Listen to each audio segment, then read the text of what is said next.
Hello students, welcome to IFS। यहाँ पे आज मैं आपके लिए कुछ स्ट्रेटजीज लेके आया हूँ जिसको आपको एग्ज़ाम देते वक्त फॉलो करना है। ठीक है, तो जो मैंने भी एग्ज़ाम दिया था, मेरा जो एक्सपीरियंस रहा है, काफ़ी एग्ज़ाम दिए हैं मैंने, तो जो मेरा एक्सपीरियंस है उसको मैं यहाँ पे शेयर करूँगा और आपको क्या करना है एग्ज़ाम के लिए वो यहाँ पे मैं बताऊँगा। ठीक है, जो स्ट्रेटजीज होनी चाहिए एग्ज़ाम देने से पहले। ठीक है, तो सबसे पहले ये सभी एग्जाम के लिए हो सकता है, आप कोई भी एग्जाम दे रहे हो, कोई भी एग्जाम की तैयारी कर रहे हो, क्या स्ट्रेटेजीज होनी चाहिए, आप ये चीज़ें जो मैं बताने वाला हूँ उसको आप फॉलो कर सकते हो। क्योंकि IIT जैम का जो एग्ज़ाम है वो 12th ऑफ फेब को होने वाला है, 12th ऑफ फेब को होने वाला है। तो अपन क्या करेंगे कि उस एक एग्ज़ाम को पॉइंट आउट करते हुए चलेंगे कि उस एग्ज़ाम की तैयारी अगर हमारे पास कुछ दिन या महीने बचे हुए हैं तो क्या स्ट्रेटजीज होनी चाहिए। ये वीडियोस उनके लिए भी इम्पोर्टेंट है जो अभी तक अच्छी तैयारी करते आ रहे हैं, जो जिनकी स्ट्रेटजी काम करती जा रही है उनके लिए भी हेल्पफुल होगा, और जो अभी उतना तैयार नहीं है और उनको चाहिए कि अभी लास्ट टाइम पे क्या करना चाहिए, किसी जिसने एग्ज़ाम क्वालिफाई किया है उसकी क्या स्ट्रेटजी रहनी चाहिए, क्या रही होगी, तो उसके बेसिस पे अपन बात करेंगे यहाँ पर। ठीक है, तो देखो मैं दोनों के लिए वीडियो है तो एक एक करके मैं बात करेंगे। तो अभी अपन क्या करते हैं कि जो एक अपन एग्ज़ाम के पॉइंट ऑफ व्यू से अपने आप को सेटअप करते हैं जब एग्ज़ाम की तैयारी करने जाते हैं तो वहाँ पे कि अपन ये एग्ज़ाम करेंगे, ये टॉपिक्स अपन तैयार करेंगे एग्ज़ाम से पहले, तो अपन सारा कुछ माइंड करके चलते हैं। बट समय के साथ बहुत सी प्रॉब्लम्स आती हैं, कहीं घूमने चले गए या कुछ और भी प्रॉब्लम्स हो गए, मेडिकल इश्यूज हो गए, तो अपन सारी चीज़ें कवर नहीं कर पाते जो अपन सोचते हैं, जिस हिसाब से प्लान करते हैं। तो अगर आपने जैसा प्लान किया अगर वो सही से चलता रहा है तो ठीक है, इट्स ओके। ठीक है, तो अभी अपन बात करेंगे कि आपको लास्ट 2 महीने में क्या स्ट्रेटेजी अप्लाई करनी चाहिए, क्योंकि जैम के लिए अभी आज जो है 12th ऑफ दिसंबर है और 12 ऑफ फेब को एग्ज़ाम होना है। सो जैम के लिए अपन देखेंगे तो 2 महीने बचे हुए हैं पूरे पूरे। तो आपको क्या करना है, जिनकी तैयारी अच्छी चल रही है और जिनकी तैयारी अच्छी नहीं है, दोनों के लिए ठीक है बात करेंगे अपन। तो ये आपका जो सेटअप होता है एग्ज़ाम के पॉइंट ऑफ व्यू से जो आप करते हैं, आपको स्ट्रेटजीज पे काम करना होता है जो आप बनाते हैं। अगर आप स्ट्रेटजी जो प्लान करते हैं कि उसके अकॉर्डिंग सारी चीज़ें चलती हैं तो आप क्वालिफाई करेंगे और फिर लास्ट में आपका एग्ज़ाम आता है। मैंने इस एग्ज़ाम को लिया क्योंकि ये एग्ज़ाम आप होने वाला है फेब में। तो आप कोई भी एग्ज़ाम ले लीजिए, आप DU का ले रहे हो, MS सेट का एग्ज़ाम दे रहे हो या फिर कोई भी एग्ज़ाम दे रहे हो, BHU का दे रहे हो या फिर किधर का भी दे रहे हो, तो आप उस एग्ज़ाम को वहाँ पे रख सकते हो। ठीक है, तो अपन अभी यहाँ पे एक एग्ज़ाम IIT जैम को लेके चल रहे हैं। ठीक है, तो यहाँ पे क्या है कि लास्ट 2 मंथ तक, क्योंकि अभी 2 महीने बचे हुए हैं हमारे पास, तो वहाँ पे क्या स्ट्रेटजीज होनी चाहिए, कुछ ज़्यादा नहीं करना है, बस इतने स्लाइड में सारी कहानी है। ठीक है, तो देखो सबसे पहले क्या होना चाहिए, आपके पास एक शॉर्ट नोट्स होना चाहिए जो आपने सारे टॉपिक्स पढ़ लिए हैं। लेकिन जैसे कि जैम में 60 टॉपिक्स होते हैं, अगर आपने सारे टॉपिक्स पढ़ रखे हैं तो उसके आपके पास उसका शॉर्ट नोट्स होना चाहिए, वो मस्ट है। क्योंकि आपको जो लास्ट कुछ दिन बचेंगे ना वो रिवीजन के लिए चाहिए।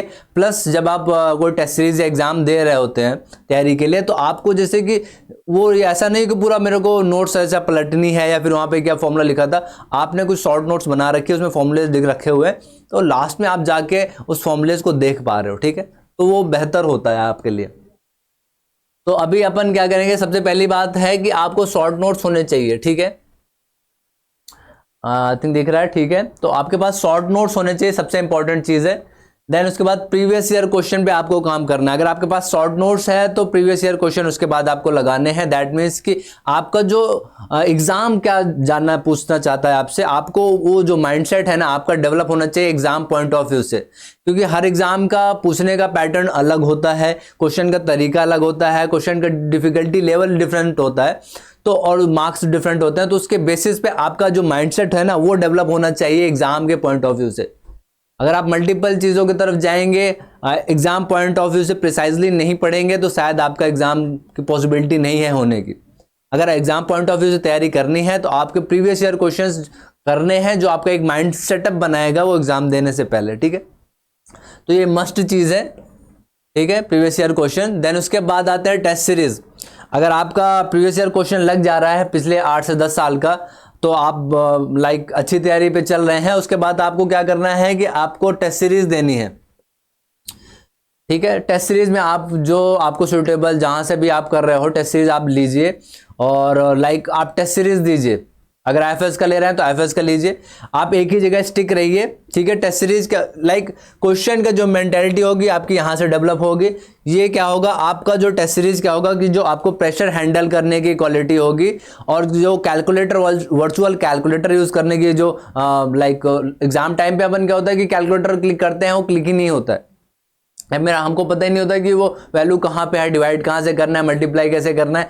तो वो सारी चीज़ें इंपॉर्टेंट होती हैं एग्जाम टाइम पे कि आपका टाइम बच जाएगा, क्योंकि एग्जाम में टाइम बहुत मैटर करता है। अगर टाइम के हिसाब से अगर टाइम कम बचेगा तो प्रेशर इंक्रीज होएगा। तो आप जो क्वेश्चन सही भी करने वाले होंगे ना, वो आप जल्दी जल्दी पढ़ने के चक्कर में छोटी छोटी चीज़ें मिस करेंगे और आप क्वेश्चन गलत कर सकते हो। तो इसलिए आपको प्रेशर हैंडल करने के लिए आपको टेस्ट सीरीज होती है। इससे आपका माइंडसेट डेवलप हो रहा है, इससे आपका प्रेशर हैंडल करने की क्वालिटी डेवलप हो रही है। और देन उसके बाद टेस्ट सीरीज का जो है शेड्यूल टाइम पे दीजिए। लाइक अगर एग्जाम सुबह 9 बजे है ना, तो जो आप टेस्ट सीरीज दीजिए सुबह 9 बजे ही दीजिए। उससे क्या होगा कि आपका जो रूटीन होगा एग्जाम के तरीके से ही बनता चला जाएगा, ठीक है।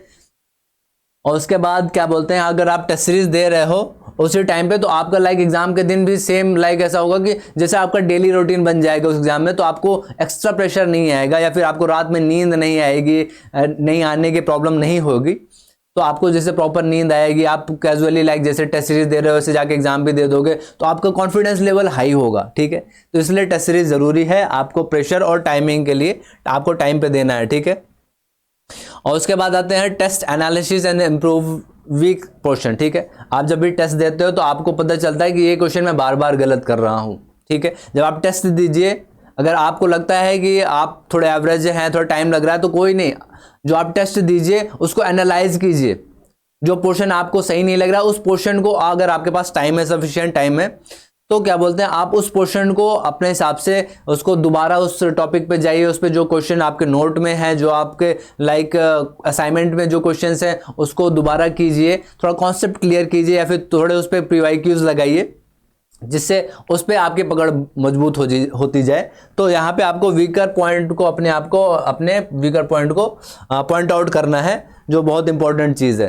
देन उसके बाद जो आपको टेस्ट सीरीज देते हुए या फिर पीवाईक्यूज लगाते हुए आपको जो लाइक मिलता है कि ये तो नई चीज़ है मेरे लिए, ये कुछ नया कॉन्सेप्ट यूज़ किया हुआ है, तो उसको आपको क्या करना है, उसको लिखना है। अपने जो नोट्स है, आपकी जो नोट्स होगी, शॉर्ट नोट्स होगी, उसमें लाइक आप A4 शीट में बने, ऐसा नहीं किसी कॉपी में बना लिया। तो आपको जो ऐड करने के लिए होगा ना, तो आप वहाँ पे ऐड कर पाओगे शॉर्ट नोट्स में। जो लाइक कोई टॉपिक है क्वांटम मैकेनिक्स का, उसमें हार्मोनिक ऑसिलेटर अगर आप पढ़ रहे हो, कोई ऐसा कॉन्सेप्ट मिला कि हार्मोनिक ऑसिलेटर में, या हाँ ये तो बहुत अच्छी चीज़, बहुत अच्छे तरीके से इसमें लाइक की गई हुई है, अच्छा क्वेश्चन है, उसमें मेरे को नोट करना चाहिए, तो उस चीज़ को आप उठा के वहाँ पे ऐड कर लीजिए। क्योंकि फ्यूचर एग्जाम में अगर आप कोई भी एग्जाम दोगे, वो बहुत ज़्यादा हेल्पफुल होगा कि आपको वो चीज़ दोबारा फिर नहीं कह सके ये तो यार कभी पढ़ा था, याद नहीं आ रहा है मेरे को, तो वो बहुत ज़्यादा हेल्पफुल होगा।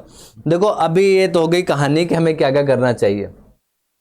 अगर अभी आप 2 महीने बचे हुए हैं, 2 महीने 2 टाइप के स्टूडेंट के लिए मैं बताऊंगा कि वो जो अभी तक सारे नोट्स सारी चीज़ें कवर कर चुके हैं, एक, और दूसरे जो वो हैं कि जो अभी तक सारे शायद उतना कवर नहीं कर पाए हैं, थोड़ा लेट से स्टडी किए हैं या फिर कुछ प्रॉब्लम की वजह से नहीं कर पाए हैं, तो उनके लिए भी दूसरी स्ट्रेटजी बताऊंगा। सबसे पहले स्टार्ट करते हैं अपन जो जिनका ठीक ठाक चल रहा है अभी, जिन्होंने नोट्स कवर कर रखी हुई है, उनको क्या स्ट्रेटजी अपनानी चाहिए। ओके, तो यहाँ पे आपको क्या करना है कि जैसे कि वो लोग, ठीक है, जो अभी ठीक ठाक तैयारी कर रहे हैं, तो उनको क्या करने हैं कि लाइक 12 को अपन का क्या एग्जाम है, ठीक है, 12 को एग्जाम है, 12 को एग्जाम है, ठीक है, 12 ऑफ फेब को एग्जाम है, ठीक है। तो उनको करना क्या है कि सबसे पहले 12 को एग्जाम है, तो लास्ट 2 दिन छोड़ देना है कि आपको जो शॉर्ट नोट्स बनाई है वो उतना पढ़ने का टाइम होना चाहिए। तो 2 दिन छोड़ दिया मतलब कि 11 और 10 को छोड़ दिया, मतलब कि 9th ऑफ ये मान लीजिए 9th ऑफ जैन से आपको 9th ऑफ फेब तक आपको सिर्फ टेस्ट सीरीज देनी है, सिर्फ टेस्ट सीरीज देनी है, और उस टाइम पे देनी है जिस टाइम पे एग्जाम होना है, ठीक है।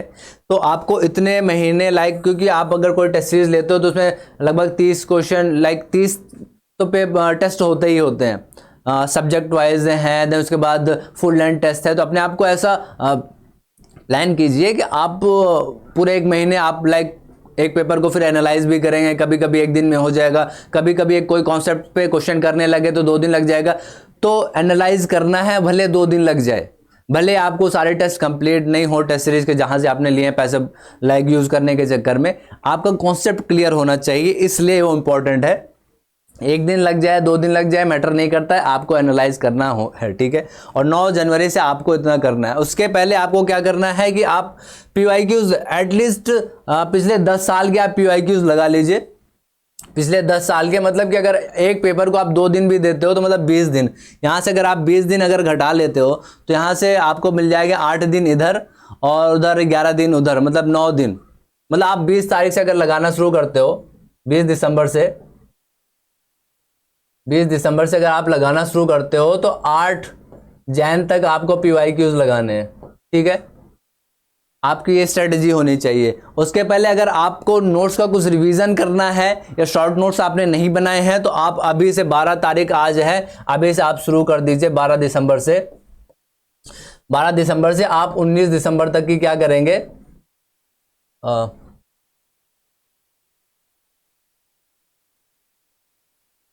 12 दिसंबर से 19 दिसंबर तक आप क्या करेंगे, शॉर्ट नोट्स बनाएंगे। आपको इतना काम करना है। अगर आपने जो नोट्स पढ़ा रखी हैं क्लास में, अगर आपने एक बार नोट्स पढ़ रखे हैं तो आपको शॉर्ट नोट्स बनाने की जरूरत है। शॉर्ट नोट्स बना रखा है तो एक बार सारी चीजों को एक बार फिर से रिवाइज कर लीजिए, क्योंकि आप सिर्फ अभी टेस्ट देने वाले हैं। तो अगर, और ये जो सारे आप टेस्ट देंगे, टेस्ट सीरीज और प्रीवियस ईयर क्वेश्चन, आपको उसी टाइम पे देना है जिस टाइम पे आपका एग्जाम होना है, 12 फरवरी को, ठीक है। तो बाकी ये हो गया उनके लिए जो जिन्होंने नोट्स कंप्लीट कर रखे हुए हैं, ठीक है। अभी अपन आते हैं उनके बारे में, जो लाइक जिनको अभी लाइक उन्होंने जिनकी खास तैयारी नहीं हो रखी है, ठीक है। तो 12 दिसंबर को एग्जाम है। अभी उनकी बात करते हैं जिनकी खास तैयारी नहीं हो रखी है। उनको क्या करना है, सबसे पहले उनको अपनी नोट्स पढ़नी है। नोट्स के साथ क्या करना है कि अगर एक नोट्स को आप 4 दिन भी देते हो, 4 दिन के अंदर आपको खत्म करना है, 4 से 5 दिन, मान लीजिए मैक्सिमम 5 दिन आप लगाते हो अगर आपकी तैयारी नहीं है। कहीं से नोट्स अरेंज कीजिए, उस नोट्स को पढ़िए, लाइक सुबह से बैठिए, शाम तक आप पढ़िए, और शाम को आपको क्या करना है कि उस जितना आपने पढ़ा है उसका आपको शॉर्ट नोट्स बना लेना है। फॉर्मूले के, सिर्फ फॉर्मूले का शॉर्ट नोट्स बनाना है जो एग्जाम में आने हैं, ठीक है, जो आपको लगता है कि ये इंपॉर्टेंट पॉइंट्स हैं, ठीक है। तो आपको क्या करना है, सबसे पहले शॉर्ट नोट्स बनाने हैं। आप मान लो 5 दिन दे देते हो एक चीज को, तो मतलब कि 60 टॉपिक है, 7 5 35 अगर ऐड करते हैं तो लाइक 17 इंटू और 30 कर लेते हैं, तो लाइक अभी से 12 दिसंबर से कुछ 17 जैन तक आप यही करेंगे, ठीक है।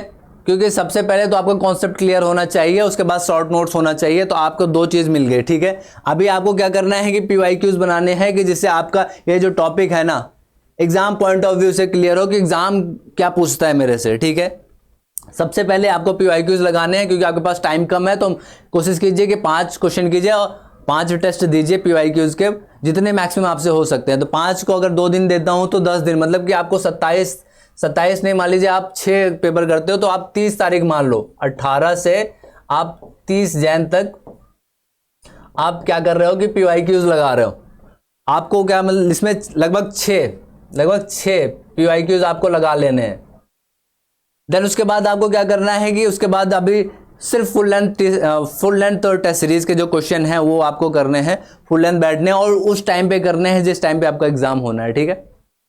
तो आपको फिर यहां से आपको करना है लाइक ये, क्योंकि 31 हो जाएगा, आप यहाँ पे कर सकते हो 31, ठीक है। जनवरी 31 का है तो आप इसको कर लीजिए 31। तो यहाँ पे आप लगभग 7 पेपर कर सकते हो, ठीक है, 7 कर सकते हो। तो आप 7 PYQs लगा लीजिए कैसे भी करके। उसको लाइक 2 दिन इसलिए है कि आप उसको कीजिए, उसके बाद क्योंकि आपका कॉन्सेप्ट उतना शायद क्लियर होगा नहीं, तो आप उसको 2 दिन दीजिए, 2 दिन लगातार बैठिए, आपको मेहनत करके निकालना है। तो आपको अभी से पूरा टाइम देना पड़ेगा। अब बीमार नहीं होना है, खाते रहना है कुछ ना कुछ, इसलिए आपको हेल्दी भी रहना है साथ में साथ, ठीक है। उसके बाद आपको टेस्ट सीरीज देनी है। आपको टेस्ट सीरीज कब से कब देनी है, 1 Feb से 1 फेब से 9 फेब तक आपको टेस्ट सीरीज देनी है, फुल लेंथ टेस्ट सीरीज देनी है आपको, कुछ ऐसा टॉपिक वाइज नहीं देना है, ठीक है। और फिर उसके बाद आपको जो 2 दिन बचते हैं, लास्ट 2 दिन बचेंगे, लाइक 11 और 12 जो बचेंगे, 10 और 11 जो बचेंगे, उसमें आपको रिवीजन चाहिए शॉर्ट नोट्स का। बस इतनी सी कहानी है, आप कोई भी एग्जाम दोगे आपका क्लियर हो जाएगा, ठीक है। और उसके बाद अब एग्जाम क्लियर होने के बाद फिर तो भाई पार्टी हो जाएगी भाई, जैसे कि अपने डोनाल्ड ट्रम्प भाई साहब डांस कर रहे हैं, ऐसे आप भी डांस करोगे एग्जाम निकालने के बाद। तो मेक श्योर आप ये स्ट्रैटेजी फॉलो करें। और मैंने तो बता दिया, मैंने भी कुछ ऐसी स्ट्रैटेजी फॉलो की थी अपने एग्जाम निकालने को, जैम निकालने में। सो मेक श्योर आप भी ऐसा करें, और all the best for your future exams. कुछ भी आप दे रहे हो मन से पढ़िए और जुड़े रहिए IIFS से, एंड थैंक यू।